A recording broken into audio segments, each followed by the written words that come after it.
বেশ বড় বড় দুটো তাজা রুই মাছের মাথা দিয়ে বাঁধাকপির চচ্চড়ি রান্না করব, একটু অন্যরকমভাবে, স্বাস্থ্যকর। একেবারে নামমাত্র মশলা দিয়ে রান্না করব, একটু ভিন্নভাবে। দুটো বড় মাথাতে লবণ হলুদ মিশিয়ে নেব।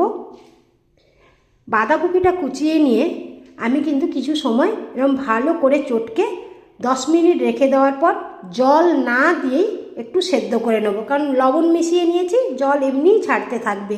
কম তাপে 5 মিনিট প্রেসারে রেখে দেবো, বাস, আর কিছুই না। এবারে যতটা পারবো সম্ভব কম তেল দিয়ে মাথাগুলো ভাজবো। বেশি তেলের ব্যবহার আমার একেবারে নিজেরই পছন্দ নয়, আর তেল খাওয়াটাও ঠিক নয়, যেহেতু বাইরে থেকে এটা কেনা তেল আমি ব্যবহার করছি, সেহেতু যতটা সম্ভব তেল কমই ব্যবহার করব। জিরে ফোড়ন দিয়ে কুমড়ো, বিনস, আলু, কাঁচা লঙ্কা ফোড়নে দিয়ে সবজিগুলো একটু ভালো করে ভাজবো কম তাপে। পরিমাণ মতো হলুদ দিয়ে দেব।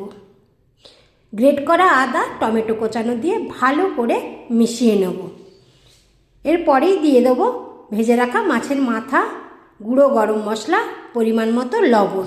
আদা দিয়ে আমি খুব বেশি মশলা কষাই না, কিন্তু গরম মশলা দেওয়ার পরে বেশ কিছু সময় ধিমে আঁচে ঢেকে ঢেকে রান্না করব। বেশ মশলা থেকে একটা সুঘ্রাণ আসছে, এই সময় দিয়ে দেবো সেদ্ধ করে রাখা বাঁধাকপি। প্রেসার কুকারে আমি এক ফোঁটাও জল দিইনি, জল না দিয়েই কত জল ছেড়েছে বাঁধাকপি থেকে। কড়াইশুঁটি, ধনেপাতা, কয়েকটা গোটা কাঁচা লঙ্কা দিয়ে এবার ভালো করে শুকনো করে নেব চচ্চড়ি। বাঁধাকপির চচ্চড়ি মাছের মাথা দিয়ে স্বাস্থ্যকর এবং ভীষণ সুস্বাদু।